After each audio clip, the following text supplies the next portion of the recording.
Good morning, Virgo. Welcome to your weekly tarot reading. Thank you so much for joining me today. I hope that you are doing really well. Virgo, there's attention on you that you might not be fully aware of.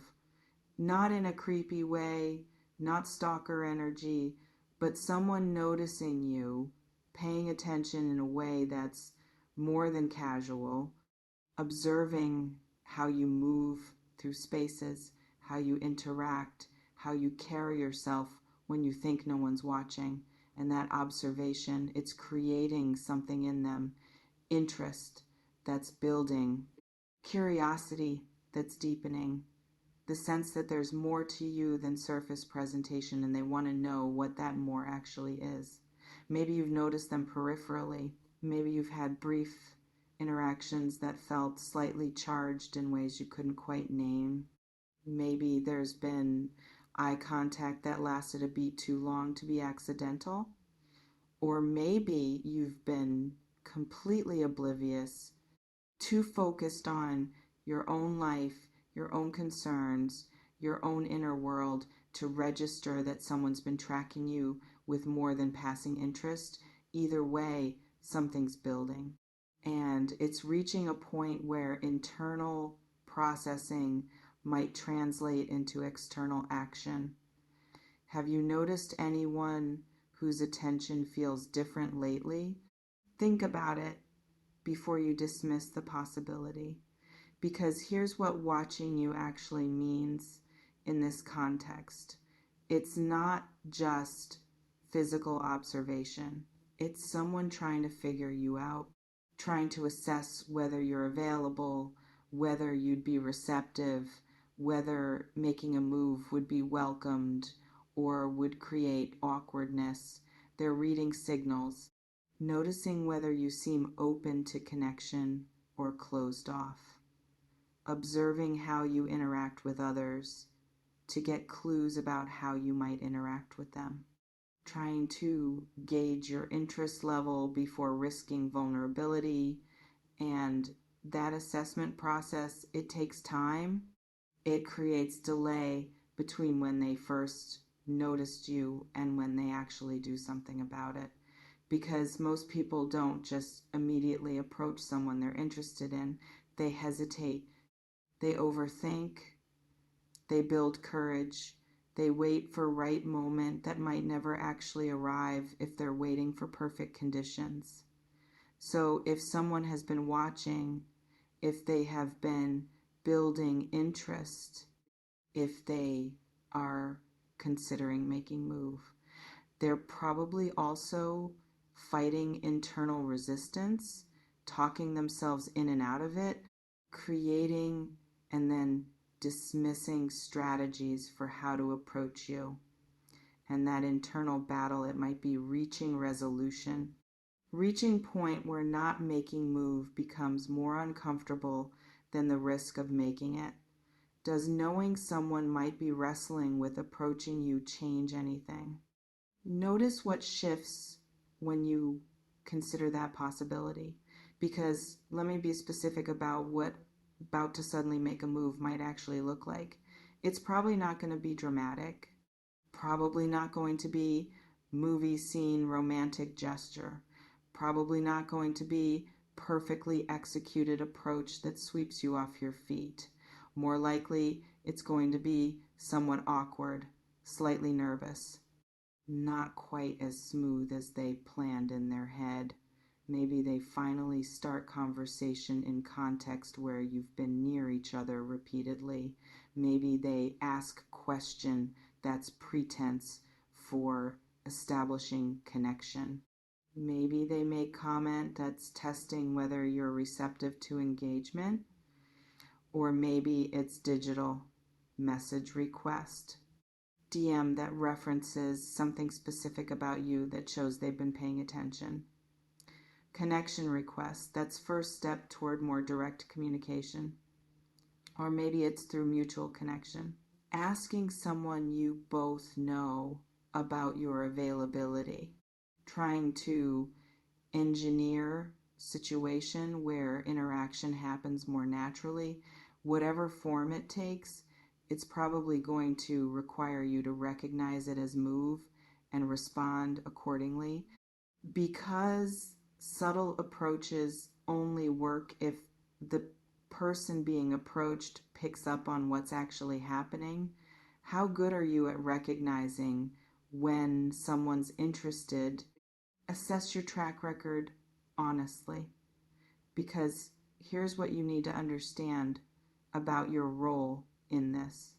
If someone does make move, if they do approach, if they do express interest in some form, your response matters enormously.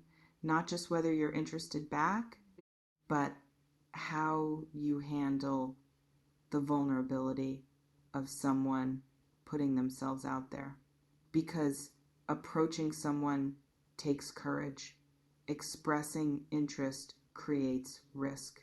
Making yourself visible in your wanting creates exposure that feels uncomfortable even when you're hoping for positive response.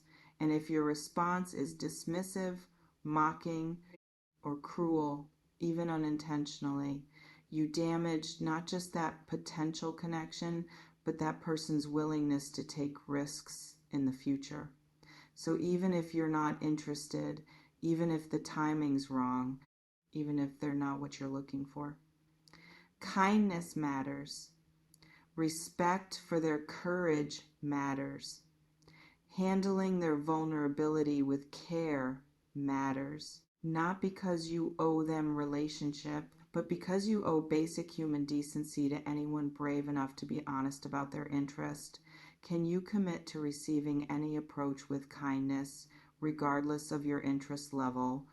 This is character test, not just romantic opportunity, because I want to address what might be happening in you as you read this.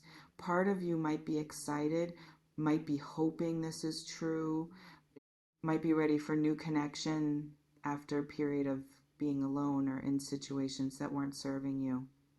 And that excitement, it's natural, it's human, it's the part of you that wants to be wanted, that desires connection, that hopes for partnership. But another part might be skeptical, might be thinking, yeah, right, no one's interested in me, or this is just content trying to make me feel good, or I'll believe it when I see it. And that skepticism, it's protective. It's the part that's been disappointed before, that doesn't want to get hopes up, that's learned to expect nothing, so disappointment hurts less. Both parts are valid. Both are responding reasonably based on your history and your current state.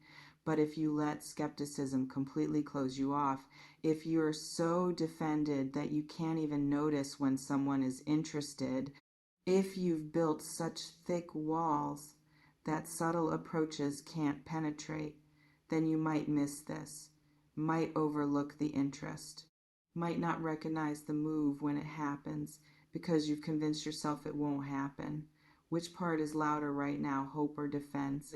Notice which voice dominates your internal response. Because here's what new love doesn't necessarily mean. It doesn't mean soulmate. Doesn't mean person you'll be with forever. Doesn't mean perfect match who solves all your problems and makes everything easy. It means someone new.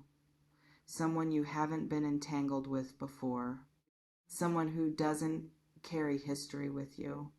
Someone who could be beginning of something, but what that something becomes depends on both of you showing up and choosing it repeatedly. New love is potential. It's possibility. It's opening toward connection that could develop into something meaningful if conditions align and both people invest. But potential doesn't guarantee outcome. Possibility doesn't ensure success. Opening doesn't mean automatic lasting partnership. So if someone does approach, if new connection does begin, if there is spark or chemistry or genuine interest, let yourself explore it. But don't immediately project entire future onto it. Don't make it mean more than it means in the moment. Don't skip the getting to know phase and jump straight to assumptions about what this person is or could be. Stay present, stay curious, stay open to discovering who they actually are rather than who you hope they might be. Can you hold interest without attachment to outcome? This is the balance worth practicing, because I also need to talk about readiness. Just because someone might be interested doesn't mean you're ready to receive that interest. Just because new connection is possible doesn't mean engaging with it serves you right now. So check in honestly. Are you actually available for new connection, or are you still processing old connection? Still healing from previous hurt? Still carrying patterns that would just recreate old dynamics with new person? Because entering new relationship before you're ready, before you've done necessary processing, before you've learned from previous experiences, before you've developed capacity to show up differently, that just recycles pain, creates same problems with different face, wastes everyone's time and emotional energy. So if someone does approach, if interest does get expressed, if opportunity for new connection does arise, make sure you're engaging from readiness, not from loneliness, from wholeness, not from need, from genuine openness to connection, not from desperation to not be alone. Where are you actually at in your readiness for new relationship? Be brutally honest with yourself, because here's something else worth considering.